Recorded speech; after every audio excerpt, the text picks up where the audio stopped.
Secondo congresso territoriale oggi della UIL Pensionati, riconfermato l'uscente segretario Giovanni Miceli.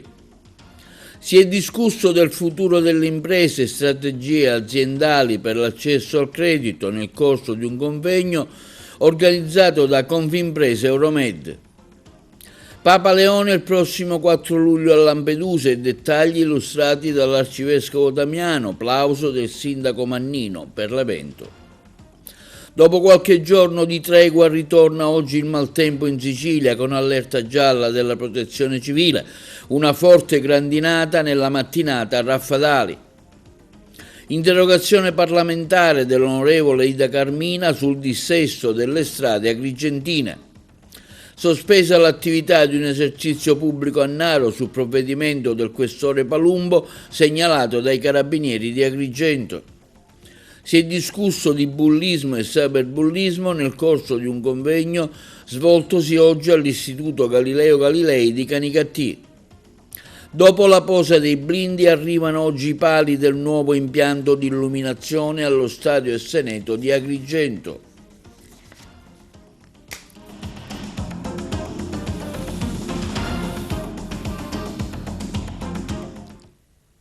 Buongiorno, benvenuti col nuovo appuntamento di TV Notizie di oggi 20 febbraio, venerdì. Si è svolto oggi il secondo congresso territoriale della UIL Pensionati sul tema generazioni interconnesse per un futuro solidale, presente il segretario regionale Claudio Barone, quello provinciale Gero Acquisto, riconfermato segretario provinciale l'uscente Giovanni Miceli. Noi abbiamo seguito l'evento. Gero Acquisto, segretario provinciale della UIL, continuano i congressi territoriali. Oggi è la volta della UIL Pensionati, un comparto sicuramente molto forte nel vostro sindacato. Sì, oggi abbiamo chiamato a raccolta dei nostri pensionati per celebrare il congresso. Abbiamo chiamato una categoria di oltre 10.000 iscritti in provincia di Agrigento. La partecipazione così numerosa a questo congresso ne dimostra che li rappresentiamo in modo egregio.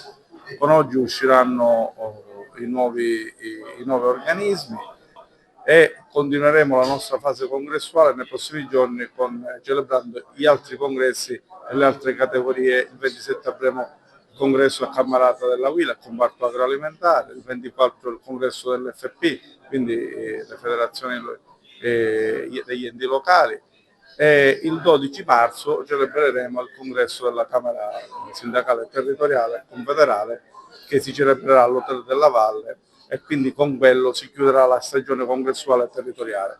In poche parole abbiamo chiamato a raccolta i nostri 24.000 iscritti in territorio di Agrigento e rinnoveremo tutte le cariche. A luglio si concluderà con il congresso nazionale a Padova il percorso congressuale e spero che la UIL possa rappresentare le persone, dato che ormai siamo il sindacato delle persone, nel miglior modo. Ecco, oggi il secondo congresso della UIL Pensionati, un resoconto dell'attività svolta, ma anche in prospettiva il futuro dell'attività congressuale della UIL Pensionati. Direi che l'attività che abbiamo svolta parla da sola, perché rappresentiamo circa 10.000 pensionati nella provincia, quindi questa è la migliore certificazione del lavoro svolto.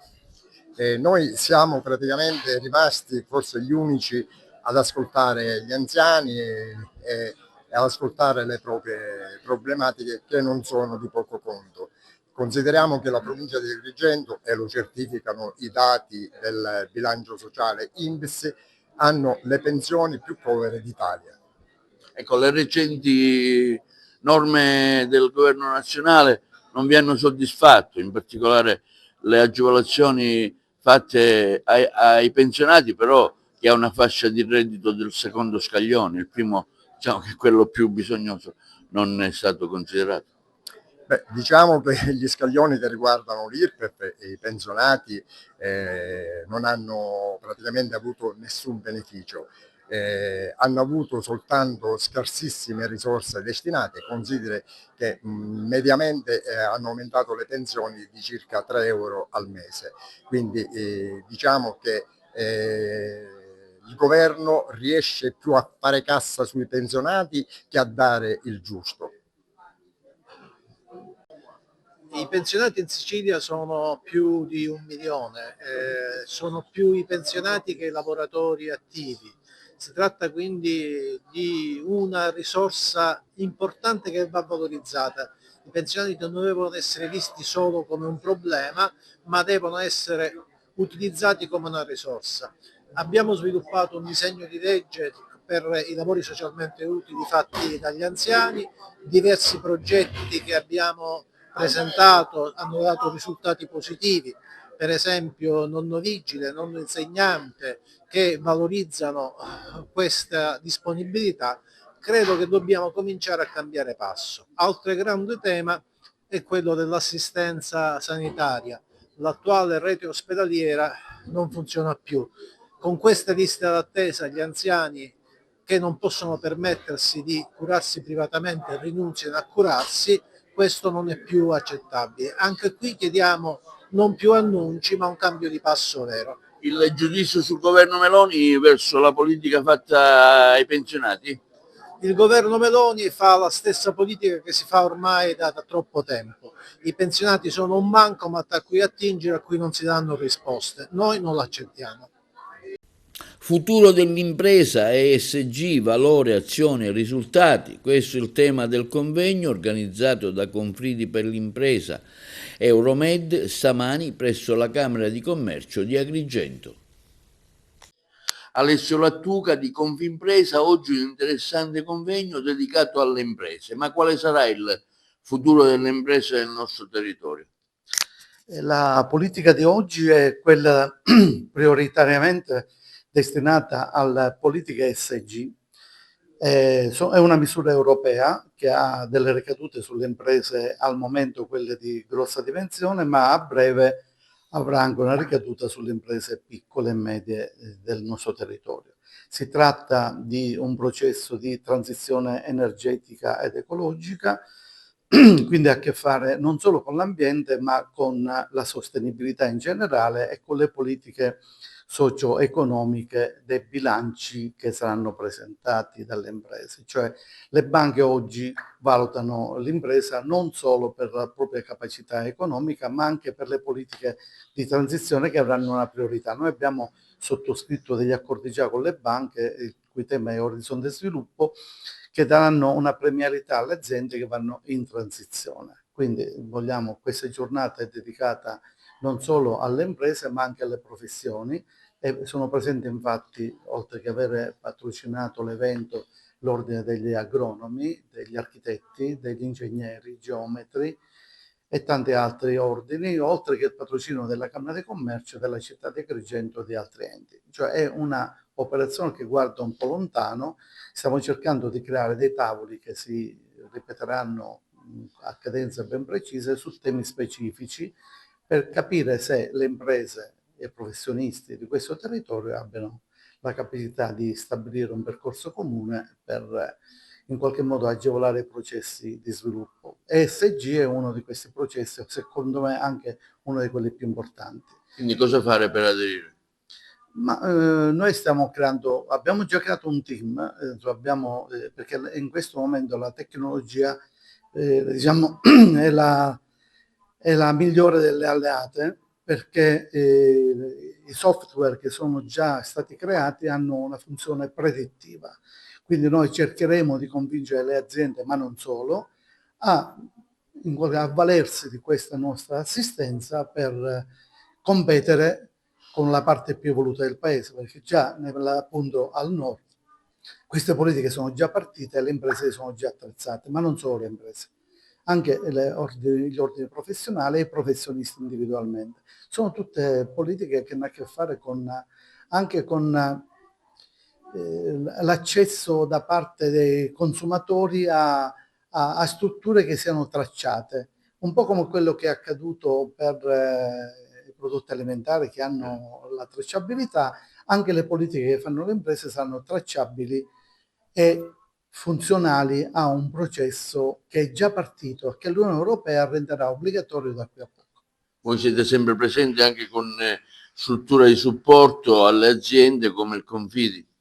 Assolutamente sì, non si tratta soltanto di ambiente, si tratta anche di finanza, perché diciamo, le banche sono già attrezzate per verificare se le imprese sono orientate verso queste politiche e hanno già dei comparti che valutano appunto l'ESG, che è un acronimo, per capire se le aziende restano indietro o avanzano secondo processi innovativi che comunque hanno delle ricadute su di loro.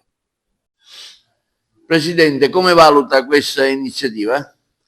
Ma sicuramente positiva. L'ordine è stato ben lieto di patrocinarla, perché siamo ben consapevoli che le imprese, soprattutto le piccole e medie imprese, sono in difficoltà molto spesso per crisi di liquidità, e quindi ben vengano questi progetti che mettono insieme diversi soggetti nell'ambito diciamo del credito per aiutare piccole e medie imprese. Molto spesso le stazioni appaltanti, le amministrazioni, pur di rispettare le scadenze dei bandi europei, delle misure di finanziamento di fondi comunitari, sono costrette a eseguire lavori in regime di accertamento, senza la liquidità, senza il finanziamento, in attesa del finanziamento, e questo sottopone le imprese, soprattutto le piccole e medie imprese, a uno stress.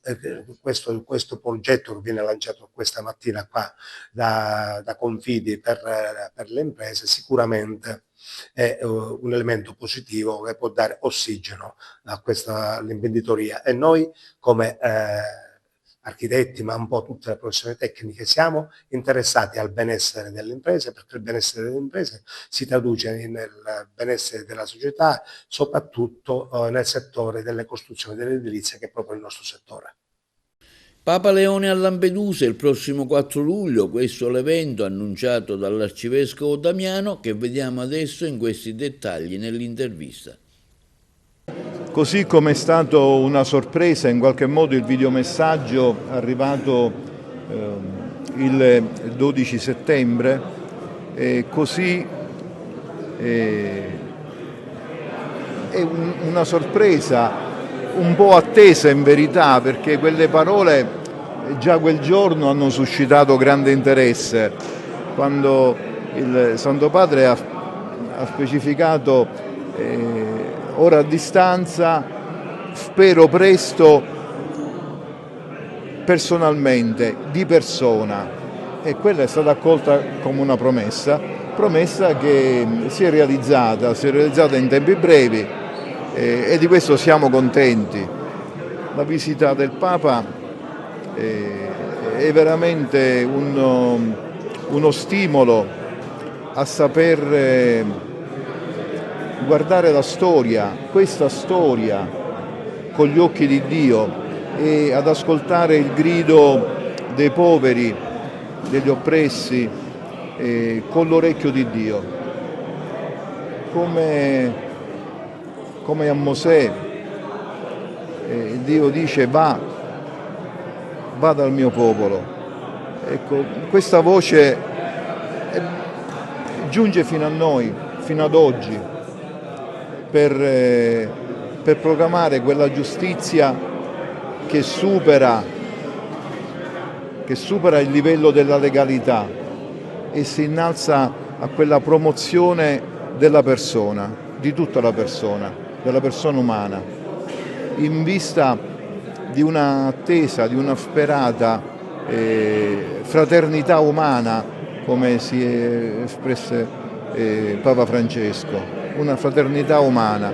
Su questa dobbiamo puntare. Non uccidere, dice uno dei comandamenti. Tu non ucciderai. Si può uccidere in tanti modi, e molti di questi modi sono abbondantemente sfruttati. Un annuncio che arriva in un momento particolare, quello della Quaresima. Sì, che ho accolto, stiamo accogliendo come un dono in un tempo penitenziale, che non è una cosa triste il tempo penitenziale, ma è un'occasione, è un fermarsi per vedere dove siamo e cercare di capire dove stiamo andando. È un tempo prezioso che la tradizione della Chiesa ci riserva, quello della Quaresima. E questo è un dono che ci impegna. Tanti doni poi si traducono in responsabilità. Ecco, quindi ci viene richiamata questa responsabilità che abbiamo come comunità di credenti e come uomini e donne di buona volontà, al di là delle appartenenze di fede, a guardare l'altro sempre come fratello, come sorella, mai come nemico. E anche il sindaco di Lampedusa Mannino esprime compiacimento per la presenza del Papa presso l'isola. Desidero condividere con grande gioia una notizia importante per la comunità di Lampedusa e di Linosa. Il prossimo 4 luglio Sua Santità Papa Leone XIV sarà in visita a Lampedusa. Per noi è un momento storico e siamo profondamente onorati di accogliere il secondo pontefice nella storia della nostra isola dopo la visita del 2013 di Papa Francesco che ha segnato profondamente la nostra comunità. Lampedusa è molto più di un luogo simbolico e questa visita è un riconoscimento alla storia, all'identità e ai valori della nostra gente e della nostra cultura. Accoglieremo il Santo Padre come sappiamo fare noi lampedusani, con rispetto, con dignità e soprattutto con il cuore aperto. E il vescovo Raspanti, presidente della CESI, Conferenza Episcopale Siciliana, interviene sulla visita del Santo Padre, un dono di grazia e di speranza per la nostra terra. L'intervista. Il Santo Padre viene nella nostra isola di Lampedusa. Le chiese di Sicilia sono veramente gioiose e grate di questa visita del successore di Pietro alla nostra terra, quella nostra piccola isola che tanta sofferenza vede giorno per giorno. Egli viene dunque, penso, a sostenere noi, a sostenere la Chiesa, a sostenere tutte le persone dell'umanità che vogliono continuare a proclamare la dignità della persona umana, i diritti della persona umana, a riconoscere il male, le strutture di peccato, quei sistemi che ancora oggi si coalizzano per distruggere e continuano a distruggere tante persone, a procurare dolore e sofferenza infinita. E dunque siamo veramente grati, perché col successore di Pietro, tutti noi, comunità cristiana di Sicilia, intendiamo continuare ad annunciare il Vangelo di Gesù, il Vangelo della vita, il Vangelo dell'amore, di colui che è morto per noi, per amore, di colui che ha testimoniato la libertà di un Dio che è tanto potente da rendersi impotente, consegnarsi in mano all'ingiustizia, in mano al crimine, in mano al malaffare, per poter ridare dignità a questa creatura umana che tanto gli è cara e per la quale appunto ha dato tutto. Grazie Papa Leone, grazie. E siamo fiduciosi e attendiamo con gioia il 4 luglio. Nuovo peggioramento in Sicilia del tempo. La Protezione Civile regionale ha diramato un bollettino di allerta meteo per rischio idrogeologico per l'intera giornata di oggi. Sono di poche ore fa queste immagini che vi stiamo proponendo, con una forte grandinata a raffadali che sta causando gravissimi disagi sia ai cittadini che agli automobilisti. Dal punto di vista meteorologico sono attese forti piogge spinte da correnti nord-occidentali. I venti soffieranno forti da nord-ovest con raffiche di burrasca soprattutto sulla Sicilia occidentale e meridionale. Mari grossi e agitati, lo stretto di Sicilia sarà da agitato a molto agitato. Dopo il miglioramento registrato nelle ultime ore, la tregua dunque è destinata a durare poco. Una nuova perturbazione di origine atlantica, alimentata da aria fredda di matrice polare marittima, sta attraversando l'Europa, determinando anche in Sicilia un temporaneo e intenso richiamo di aria più mite dai quadranti meridionali. Proprio nella giornata di oggi si avvertirà questo contrasto con un forte aumento dell'instabilità. La provincia di Agrigento, ormai stretta in una morsa infrastrutturale senza precedenti, frane, viadotti chiusi, cantieri fermi, strade dissestate, stanno isolando l'intero territorio. Questo quanto dichiarato dal parlamentare del Movimento 5 Stelle Ida Carmina, che ha depositato un'interrogazione parlamentare urgente al Ministro delle Infrastrutture e dei Trasporti per chiedere interventi immediati e strutturali sull'intera rete viaria agrigentina. L'ultimo episodio riguarda la strada statale 118 Colonese Agrigentina, nuovamente colpita da un evento franoso, con cedimento del piano stradale nel tratto tra Cianciana, Raffadali e Alessandria della Rocca. State appunto vedendo il video. Non si tratta più di emergenze isolate, afferma Ida Carmina, ma della prova evidente di un'assenza totale di programmazione contro il dissesto idrogeologico. Si interviene solo dopo i crolli, mai prima, ma la strada statale 118 è solo uno dei tasselli di un quadro drammatico. La strada statale 115 sud-occidentale Sicola è segnata dalla chiusura del viadotto Re, dalle criticità del viadotto Maddalusa e dai prossimi interventi sul viadotto Spinola. La strada statale 189 della Valle del Platani resta condizionata dallo stallo dei lavori sul viadotto Milena. Il risultato è una provincia spezzata, continua la parlamentare, con collegamenti compromessi verso Palermo, Trapani e Caltanissetta, traffico deviato nei centri abitati, tempi di percorrenza raddoppiati, imprese penalizzate e cittadini esposti a rischi quotidiani. Passiamo alla notizia di cronaca. A Naro, sospensione temporanea della licenza per un pubblico esercizio su provvedimento del questore di Agrigento Tommaso Palumbo, proposto dai carabinieri di Agrigento. Il servizio. A Naro i carabinieri della locale stazione hanno dato esecuzione al provvedimento di sospensione della licenza emesso dal questore di Agrigento ai sensi dell'articolo 100 del testo unico delle leggi di pubblica sicurezza nei confronti di un esercizio pubblico ubicato in Viale Europa. Il provvedimento dispone la chiusura temporanea dell'attività per la durata di 10 giorni. La misura è stata adottata a seguito di ripetuti controlli effettuati dall'Arma dei Carabinieri di Naro, nel corso dei quali l'esercizio commerciale è risultato frequentato abitualmente da soggetti gravati da precedenti di polizia, inclusi individui già condannati in via definitiva per il reato di associazione di tipo mafioso e coinvolti in episodi che hanno determinato interventi delle forze dell'ordine, generando situazioni di turbativa per l'ordine e la sicurezza pubblica. In particolare un grave fatto di sangue risalente al 1 gennaio del 2022, quando all'interno del locale si verificò una sparatoria.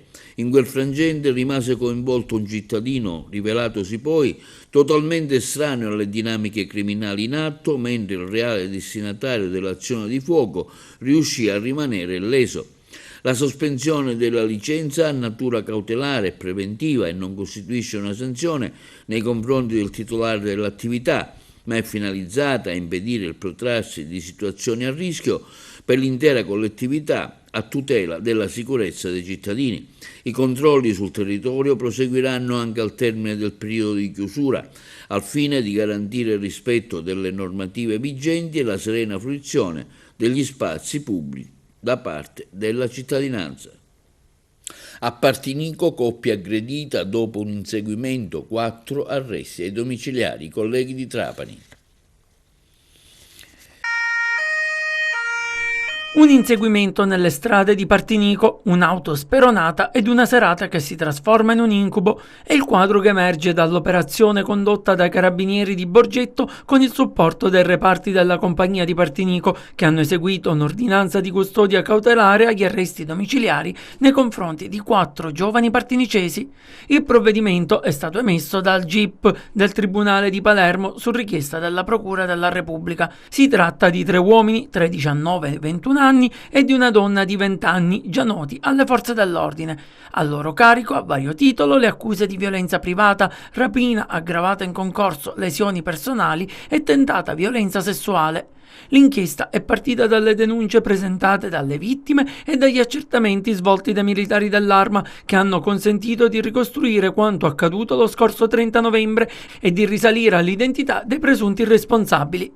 Secondo quanto ricostruito dagli investigatori, quella sera una giovane coppia di fidanzati sarebbe stata inseguita per le vie di Partinico da un'auto con a bordo i 4 indagati. Per costringerli a fermarsi, gli aggressori avrebbero speronato il veicolo della coppia, obbligandola a fermare la corsa. Una volta bloccate, 2 giovani sarebbero stati costretti a scendere dall'auto. Uno degli aggressori, armato di coltello, avrebbe minacciato il ragazzo, mentre gli altri si sarebbero scagliati contro di lui, colpendolo anche con alcuni fendenti, fortunatamente non letali. La giovane donna sarebbe stata a sua volta aggredita.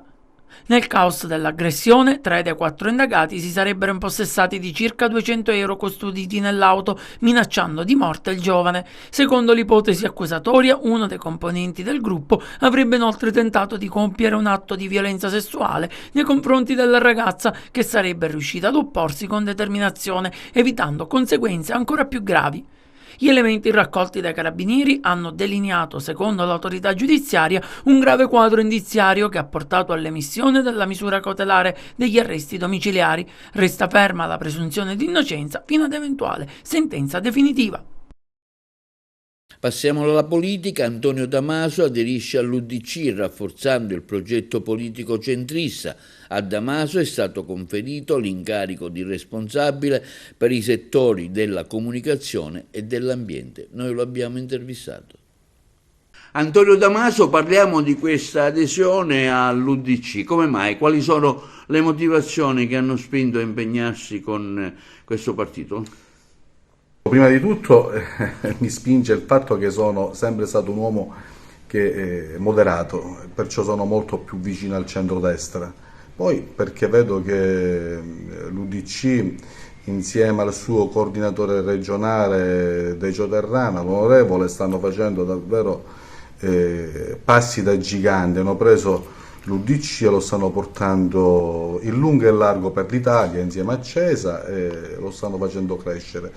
Mi piace il progetto, ho aderito anche perché c'è questa voglia di crescita, vogliamo creare i buoni presupposti anche per il nostro territorio e vogliamo far crescere anche l'unione di centro e quella che è l'idea dell'UDC sul territorio agrigentino anche per le prossime amministrative che si terranno qui sul nostro comune. Ecco, qual è il senso di questa partecipazione? Ecco, come vedete questo impegno elettorale qui ad Agrigento in generale? Sicuramente vogliamo dare un grosso contributo a quelle che sono le problematiche che si vivono sul nostro territorio, anche perché non siamo abituati a puntare il dito contro di nessuno. Vogliamo esportare il nostro modo operante, vogliamo esportare alla comunità quello che vogliamo fare all'interno del nostro territorio, proponendoci ed essendo propositivi, anche perché lavorare ci permette anche di avvicinarci a quelle persone che non vogliono più recarsi alle urne a votare. Quindi ci sarà un impegno verso il candidato di centrodestra? A proposito, se avete qualche notizia?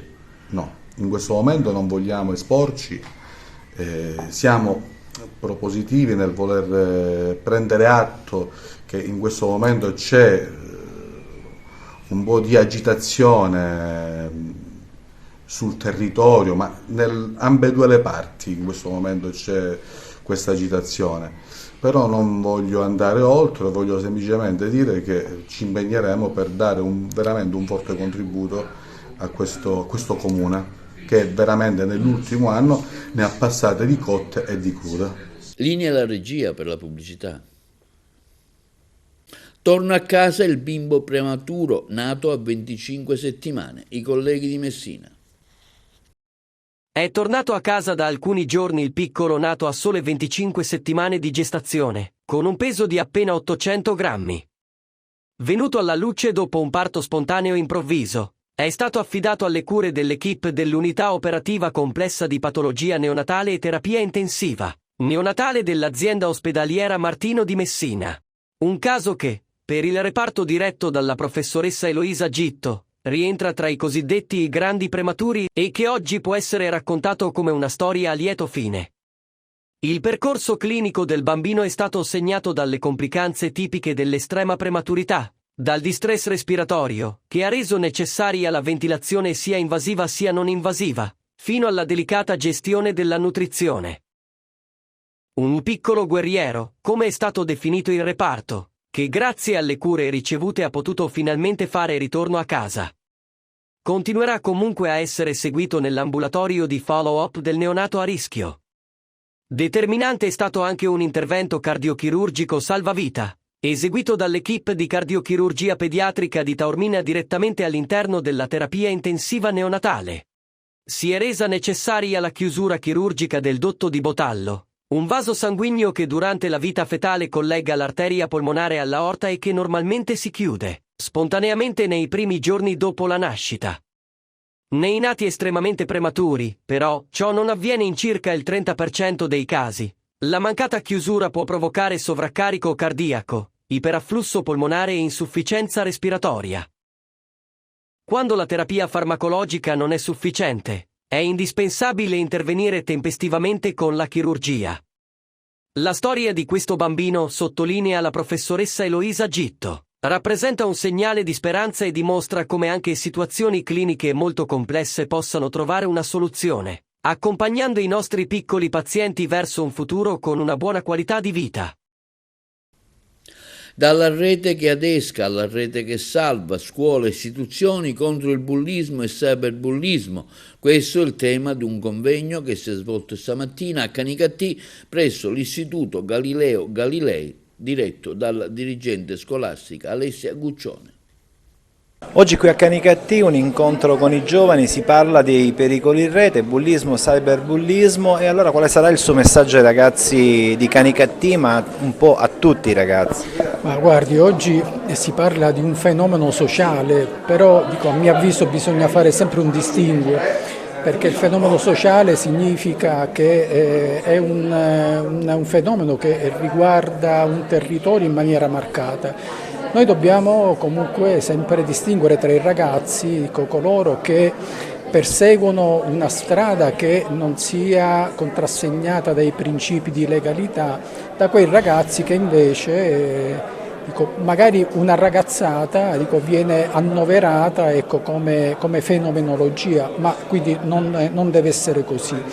Il messaggio che io devo necessariamente lanciare ai ragazzi, ma soprattutto di questo territorio, perché Canicattì sappiamo bene è un comune assolutamente peculiare, quindi è facile anche un po' strumentalizzazioni anche su questo fenomeno. È vero che esiste, non lo possiamo smentire, è vero che i ragazzi oggi vivono situazioni di disagio e anche questo non lo possiamo smentire, ma soprattutto sappiamo che ci sono ragazzi ben volenterosi, ragazzi che rispettano le regole, ragazzi che sviluppano le loro idee e che sono capaci di poter distinguere da ciò che è regolare e ciò che poi sfocia nell'illegalità. Sempre allerta, perché le istituzioni devono essere a fianco dei ragazzi, quindi li dobbiamo sempre monitorare e li dobbiamo ascoltare. Quindi il mio messaggio oggi vuole essere proprio questo, ma soprattutto come rappresentante del governo ho sentito proprio il preciso dovere di essere presente insieme ai ragazzi in questo delicato momento e in questo territorio. Canicattì, come ho detto poc'anzi, è un comune assai peculiare, dove è facile anche che ragazzi in età adolescenziale possano anche deviare il loro percorso E allora questo lo dobbiamo monitorare e stare molto, molto attenti.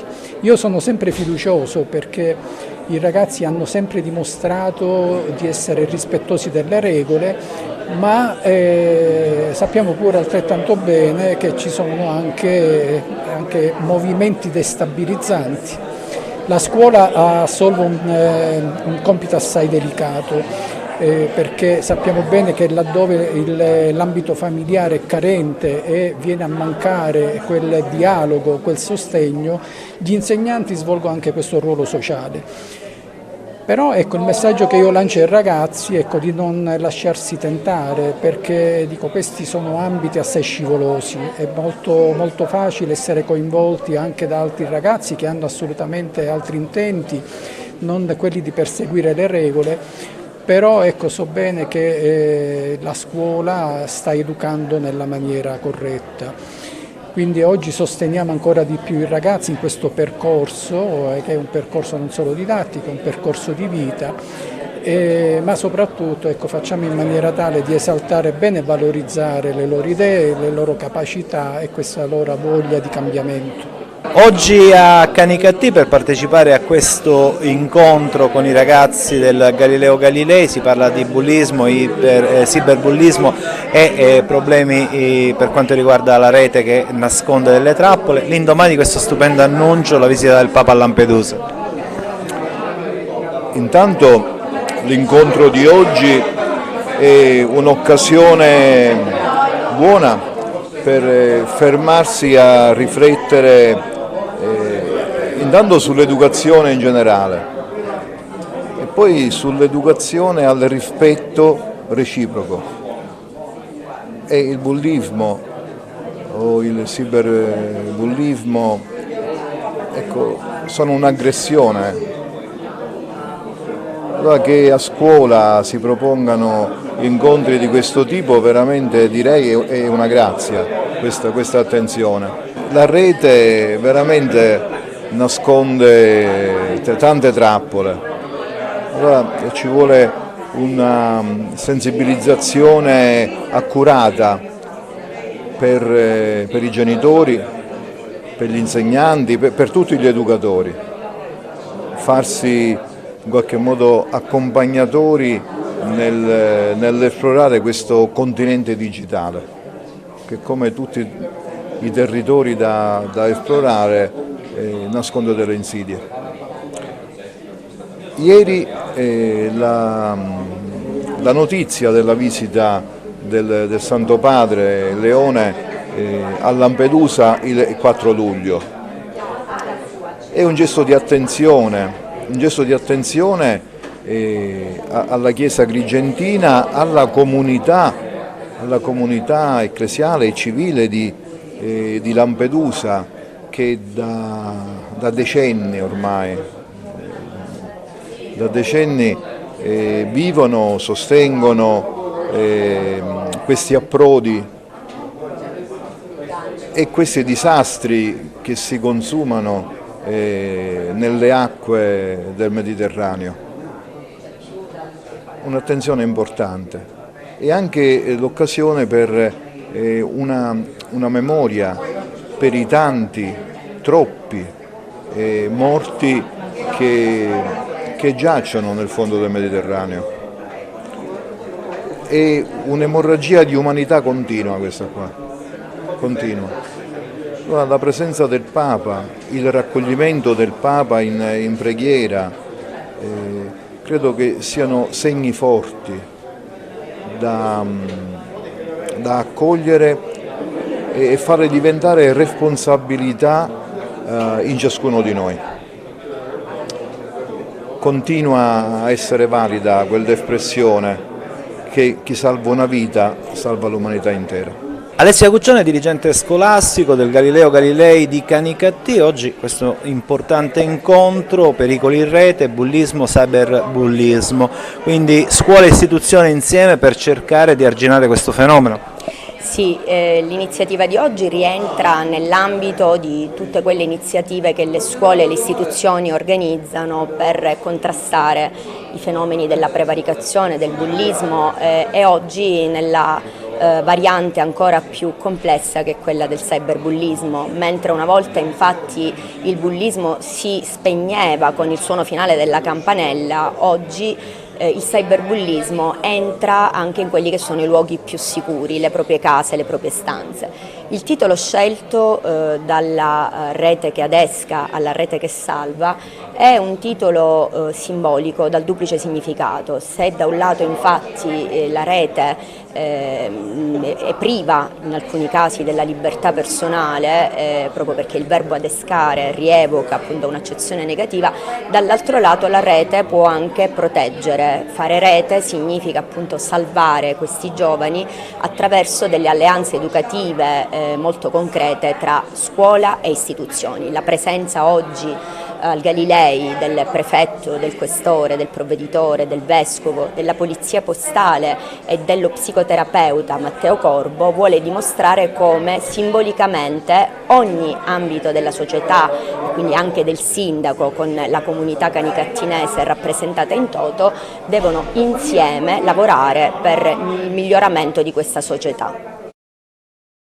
Alberto Samonà, ex assessore ai beni culturali della regione siciliana, è il nuovo direttore dell'Istituto di Villa Adriana e Villa d'Este, i colleghi di Trapani. Alberto Samonà è il nuovo direttore dell'Istituto di Villa Adriana e Villa d'Este di Tivoli, 2 tra i siti culturali più visitati d'Italia. La nomina è arrivata al termine della selezione internazionale avviata dal Ministero della Cultura per il rinnovo delle direzioni di 14 musei statali. A conferire l'incarico è stato il direttore generale dei musei Massimo Sanna, sulla base delle indicazioni della commissione di valutazione. Siciliano, scrittore e giornalista, Alberto Samonà porta con sé un'esperienza consolidata nel settore dei beni culturali. Attualmente siede in consiglio di amministrazione del Parco Archeologico del Colosseo e fa parte del comitato scientifico del Parco Archeologico dell'Appia Antica. In passato ha collaborato con la gestione del Museo di Villa Piccolo e soprattutto ha ricoperto il ruolo di assessore regionale ai beni culturali in Sicilia tra il 2020 ed il 2022. A lui si devono il finanziamento del grande progetto di restauro del Tempio G di Selinunte, che prevede l'anastilosi di 3 colonne monumentali. Poi la firma della cosiddetta Carta di Catania per la valorizzazione tramite esposizione dei beni culturali custoditi nei depositi siciliani, e poi ancora l'istituzione del cosiddetto Fondo di Solidarietà con la redistribuzione di una percentuale degli incassi dei parchi archeologici più ricchi della Sicilia ai parchi più giovani e con minori entrate, e la firma della circolare per rimuovere le barriere fisiche e cognitive dei musei e degli istituti culturali della Sicilia.